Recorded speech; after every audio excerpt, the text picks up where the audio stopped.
प्रदेश की 80 लोकसभा सीट को लेकर कांग्रेस समाजवादी के बीच में 2 दिन से लगातार बैठकों का दौर जारी है और इसी बीच दोनों पार्टी के नेता प्रदेश की 80 लोकसभा सीट को लेकर कांग्रेस समाजवादी के बीच में 2 दिन से लगातार बैठकों का दौर जारी है और इसी बीच दोनों पार्टी के नेता सीट शेयरिंग के लेकर लगे हुए हैं। तो इसी बीच दोनों के बीच कल जो बैठक हुई उस बैठक बेनतीजा रही और आज भी बैठक जारी थी। उन नेताओं के बीच में लगातार सीट शेयरिंग के यूपी की बात चल रही है, जहां कांग्रेस जो है 20 सीटों की मांग कर रही है समाजवादी से, तो वहीं समाजवादी पार्टी 10-12 सीट देने के मूड में यूपी से।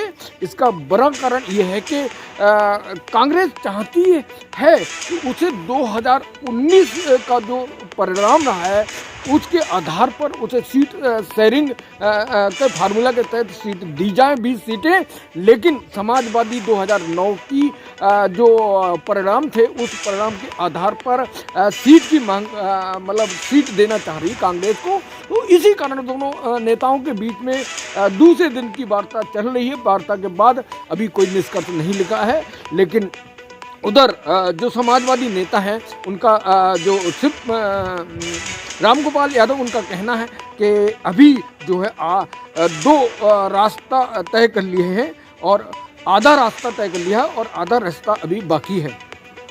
तो दोनों के बीच में चल रही है बैठक और उसे सलमान खुर्शीद ने कहा है कि आवश्यकता पड़ने पर राहुल जी अखिलेश जी से मिलेंगे, बात करेंगे या फिर खड़गे जी से बात करेंगे अखिलेश जी।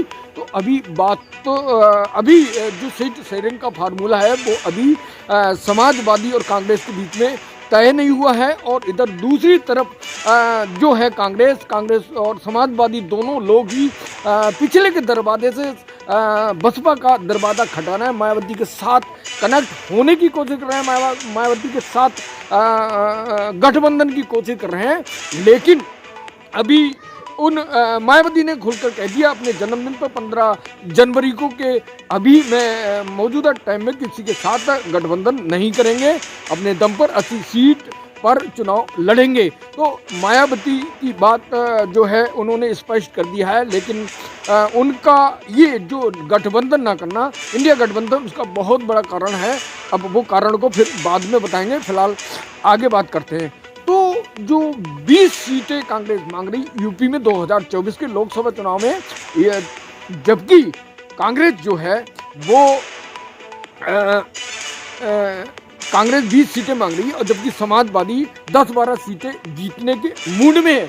और समाजवादी चाहती कि 2009 के लोकसभा चुनाव में जो कांग्रेस थी उसने अपनी जमीन थी कांग्रेस की वो पूरी तरह ख़त्म हो चुकी है, इसलिए कांग्रेस को जो है अभी कोई वजूद नहीं बचा है। इसी कारण कांग्रेस को जो है 10-12 सीट देने के मूड में उसमें आरएलडी अन्य पार्टी शामिल है, जो अखिलेश यादव का कहना है, समाजवादी का कहना है। और कांग्रेस जो है 2009 के फार्मूले के आधार पर हिसाब से टिकट मांग रही है समाजवादी से, और जबकि समाजवादी पार्टी 2019 के हिसाब से फार्मूला के हिसाब से टिकट देना चाहती। तो दोनों पार्टियों के बीच में जो वार्ता रही, दोनों पार्टियों ने अभी सीट शेयरिंग का कोई फार्मूला तय नहीं हुआ। तो समाजवादी पार्टी जो है केवल यूपी से कांग्रेस को 10-12 सीटें देने के मूड में है, जो पहले अखिलेश यादव इस बात को कह चुके हैं। तो 2019 में जो था उसमें कांग्रेस को केवल एक रायबरेली सीट मिली है और कांग्रेस रायबरेली अमेठी के अलावा कांग्रेस को पूरे यूपी में कोई पूछने वाला नहीं है। फिर भी राहुल गांधी जो है यूपी से चुनाव लड़ने के गठबंधन के साथ मूड में है। और 2019 की बात करें तो 2019 में सपा बसपा कांग्रेस के बीच में गठबंधन हो रहा था। तो इसी बीच कांग्रेस ने अपना गठबंधन से अलग हटकर खुद चुनाव लड़ा और उस कांग्रेस के चुनाव लड़ने के कारण ही बीजेपी सत्ता में लौटी।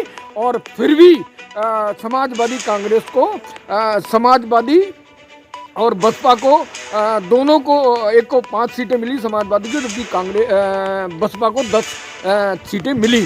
तो ये जो राहुल गांधी जो है कांग्रेस पार्टी है वो पहले तो इंडिया गठबंधन के साथ लड़ने की बात करती है, मोदी को हराने की बात है, मोदी को रोकने करती है, मोदी के रथ को रोकने की बात करती है, बाद में अपने दम पे लड़ती है। और यही स्थिति 2024 के लोकसभा होने की बन रही है, जहां कांग्रेस पार्टी इंडिया गठबंधन से अलग हटकर खुद यूपी में चुनाव लड़ेगी। और इस कारण ही वह यहाँ पर बीजेपी एक बार फिर काबिज हो जाएगी, अगर कांग्रेस सपा बसपा के छोड़कर अपने दम पर लड़ती है। तो जो सीट शेयरिंग का फार्मूला है वो कांग्रेस 2009 के अकॉर्डिंग करना चाहती है। 2009 में कांग्रेस इसलिए सीट शेयरिंग के फार्मूला समाजवादी के साथ शेयर करना चाहती, क्योंकि जो 2009 में कांग्रेस जो थी 21 सीटें जीती थी, और वो 21 सीटों जीतने की यूपी से सपना देख रही है कि 80 जो सीट थी उन 80 सीटों में वह 2024 में 21 सीटें जीत जाएगी। लेकिन ऐसा होना बहुत मुश्किल लग रहा है, क्योंकि कांग्रेस जो है यूपी में अपनी खोई हुई ताकत को पाने की कोशिश कर रही है, छटपटा रही है, लेकिन ऐसा संभव नहीं है। जहां समाजवादी पार्टी उनकी क्षमता के हिसाब से, कांग्रेस की क्षमता के हिसाब से उन्हें सीटें देने का वादा कर रहे हैं, लेकिन दोनों के बीच में चर्चा नहीं हो रही है। मैंने जैसे पहले बताया कि कांग्रेस चाहती है कि उसे 21 सीटें मिले 2009 के फार्मूले के अनुसार थे, लेकिन समाजवादी 2019 के फार्मूले के हिसाब से उन्हें 10-12 सीटें देना चाहती है। तो ये वार्ता के दूसरी वार्ता के दौरान इंडिया गठबंधन के अभी दोनों के बीच में कोई समझौता नहीं हुआ है।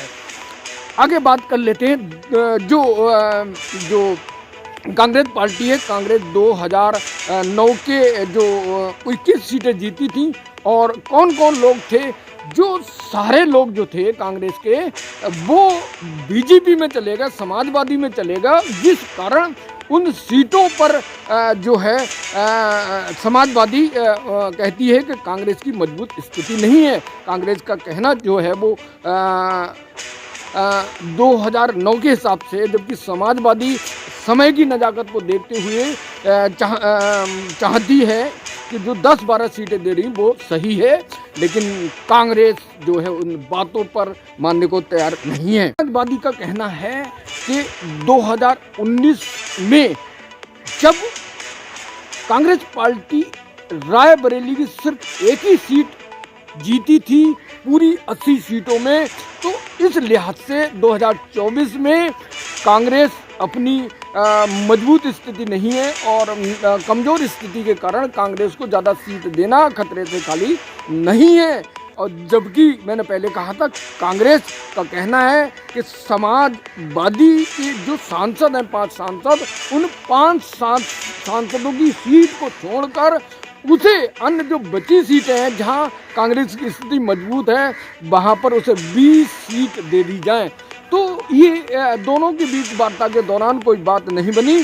तो जो 2009 में कांग्रेस के जो सांसद जीते थे, उन सांसद जो है, पहला सांसद जो राजा रामपाल कांग्रेस से अकबरपुर से जीते थे, वह समाजवादी में चले गए। अन्नू टंडन कांग्रेस से जीती थी, वो भी कांग्रेस में चली गई। विजय कुमार पांडे भी बीजेपी में चले गए कांग्रेस से। और जितिन प्रसाद जो थे, कांग्रेसी नेता थे, वो धरौरा से जीते थे, वो भी जो है बीजेपी में चले गए। और अब जो है जगदम्बा पाल जो थे वो कांग्रेस के 2009 में जीते थे, और अब वो बीजेपी में शामिल हो गए। तो 2014 और 2009 में वह डुमरियागंज से जीते थे। और इसके अलावा RPN सिंह कुशीनगर से कांग्रेस के 2009 में जीते थे, और इस बार वो भाजपा में शामिल हो गए। और भाजपा में शामिल तो जो सांसद कांग्रेस के थे वो सारे सांसद बीजेपी या समाजवादी में चले गए या दिवंगत हो गए। और इन सबकी स्थिति के बाद भी उन सीटों पर कांग्रेस बार बार समाजवादी से सीट शेयरिंग की बात कर रही है, सीट मांगने की बात कर रही है। तो दोनों के बीच में अभी तय नहीं हुआ है। और उधर भारतीय जनता पार्टी राम मंदिर के मुद्दे को लेकर 2024 के लोकसभा चुनाव में 70 या 75 सीट जीतने का ताल ठोक रही है। तो अब राम मंदिर का मुद्दा लगातार राम लहर जो यूपी में लगातार बढ़ती जा रही है, उस राम लहर से भाजपा को उम्मीद है कि भाजपा यहाँ से 70 या 75 सीट जीतेगी और जो समाजवादी बसपा कांग्रेस का जो वोट बैंक है हिंदू, वो सारा वोट बैंक बीजेपी में ट्रांसफर हो जाएगा, ऐसा भारतीय जनता पार्टी का सोचना है। अब 2024 के लोकसभा चुनाव में अब देखना है कि कौन कौन से प्रत्याशी समाजवादी कांग्रेस या बसपा तीनों मिलकर साथ लड़ेंगे, अलग अलग लड़ेंगे, लेकिन सीट शेयरिंग के फार्मूले से साफ दिखता है समाजवादी कांग्रेस के कि इन दोनों के बीच में वार्ता होना बहुत मुश्किल है। और जो 2019 में जो लोकसभा चुनाव हुआ था तो सपा बसपा गठबंधन से लड़ी और कांग्रेस ने भी वादा किया, लेकिन आखिर में कांग्रेस ने अपनी ताल ठोक दी कि वे यूपी की 80 सीटों पर खुद लड़ेगी और बहुत मात खाने के बाद केवल एक लोकसभा सीट मिली। तो कहीं ना कहीं कांग्रेस की जो रणनीति है वो अगर वो अपने दम पर लड़ती है यूपी में तो एक बार फिर भारतीय जनता पार्टी को 65-70 सीटें मिलने की उम्मीद है। और अगर ये कांग्रेस समाजवादी और बसपा तीनों मिलकर लड़ते हैं, मोदी को रथ को रोकने की कोशिश करते हैं, तो निश्चित है कि ये तीनों मिलकर मोदी की सीट को यूपी से घटा देंगे, क्योंकि 2014 के लोकसभा चुनाव में 73 सीटें यूपी की 80 सीटें में बीजेपी ने जीती थी, लेकिन जब 2019 में समाजवादी और बसपा का गठबंधन हुआ, गठबंधन के बाद वही 73 सीट घटकर 65 रह गई और उस 65 स्कोर घटाया। तो इस बार अगर जो है यूपी में गठबंधन होता है समाजवादी बसपा कांग्रेस का, तो तीनों मिलकर मोदी के यूपी की सीटों को और नीचे घटाने का काम करेंगे, लेकिन ऐसा प्रतीत नहीं हो रहा है क्योंकि बीच जो कांग्रेस की रणनीति है वो कमज़ोर है। कांग्रेस हो सकता है यूपी से अपने दम पे लड़ जाए और जैसे ही अपने दम पर 80 सीट पर लड़ेगी बीजेपी को फायदा मिलेगा। तो 2019 के जो कांग्रेस ने काम किया, ऐसा प्रतीत हो रहा है कि 2024 में भी कांग्रेस वही गलती दोहराएगी और गलती का फायदा भारतीय जनता पार्टी उठाने की कोशिश करेगी। उधर राम मंदिर का मुद्दा बहुत तेजी से राम लहर चल रही है और उस राम लहर के आधार पर भारतीय जनता पार्टी बहुत बड़ा स्कोर खड़ा करने जा रही है, ऐसा राजनीतिक पंडितों का कहना है।